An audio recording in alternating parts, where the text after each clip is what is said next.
Subscribe करें सेहत ज़िंदगी चैनल को और बेल आइकन पर क्लिक करें ताकि आपको हर नई वीडियो मिले सबसे पहले। अगला सवाल हमारी एक बहन सामिया इरम साहिबा का है, जो कि यकीनी तौर पे उनका वज़न तो बिल्कुल ठीक ठाक है। प्रॉब्लम उनको भी जोड़ों का है, वो कमज़ोरी महसूस करती हैं और हड्डियों में भी कमज़ोरी महसूस करती हैं और दांतों में भी कमज़ोरी महसूस करती हैं। देखें, आपका वज़न आपके कद के हिसाब से तो ठीक है, लेकिन अगर 2 किलो बढ़ भी जाए तो कोई बुरी बात नहीं है। ठीक है जी, वो आपकी मुनासिब ग़िज़ा ना होने की वजह से है। साफ ज़ाहिर है कि आपके केस को मैं यूँ लेता हूँ कि आपकी उम्र में विटामिन डी और कैल्शियम की कमी ज़्यादा होती है, तो ये तकालीफ पैदा हो जाती हैं।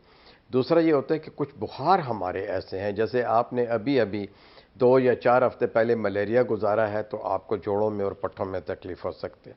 अगर आपने 1 महीना पहले टाइफाइड या एंटेरिक फीवर गुजारा है, तब भी आपको पट्ठों और जोड़ों में तकलीफ़ हो सकती है। तीसरी बात यह है कि अगर आप स्कूल कॉलेज में हैं या कोई जॉब करती हैं और बैठने की जॉब है, कुर्सी ठीक नहीं है, ज़्यादा बैठने का टाइम है, ज़्यादा वक्त लगता है बैठने में और टाइपिंग के अंदर या कंप्यूटर के ऊपर हैं या टीवी स्क्रीन के ऊपर हैं, तो भी आपकी कमर और आपके जोड़ों को मसाइल रहेंगे।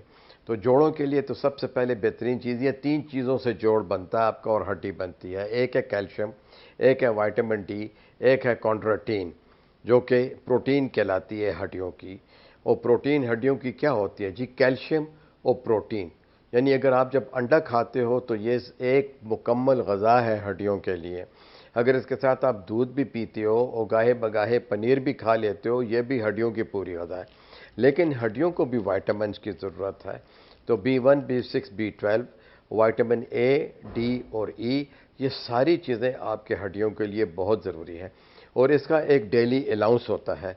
इनको ज़्यादा भी नहीं खाना चाहिए, बिलखुसूस वो विटामिन जो कि ए, डी और ई के ज़मरे में आते हैं, वो हद से ज़्यादा नहीं खाने चाहिए। वो डॉक्टर की हदायत के मुताबिक और इंटरनेशनल जो डाइटरी अलाउंस होता है, उस हिसाब से खाना चाहिए। तो कोशिश ये कीजिए कि आप जो है विटामिन डी का इस्तेमाल करें, कैल्शियम का इस्तेमाल करें, हल्की फुल्की धूप के वक्त धूप में चलें, सुबह की धूप और शाम की धूप में चलें, पैदल चलें, हल्की फुल्की वर्जिश करें, ग़िज़ाओं में फल का इस्तेमाल करें, प्रोटीन का इस्तेमाल करें, मुर्गे का गोश्त इस्तेमाल कर सकती हैं, बटेर का गोश्त इस्तेमाल कर सकती हैं, बकरी या दुम्बे का गोश्त भी इस्तेमाल कर सकती हैं।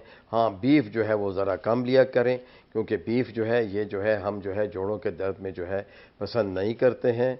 और साथ ही साथ में खून में अनीमिया या खून की कमी का जो है उसको भी मालूम करके उसका तदारिक कीजिए और अपने फैमिली डॉक्टर से रजू कीजिए। शुक्रिया।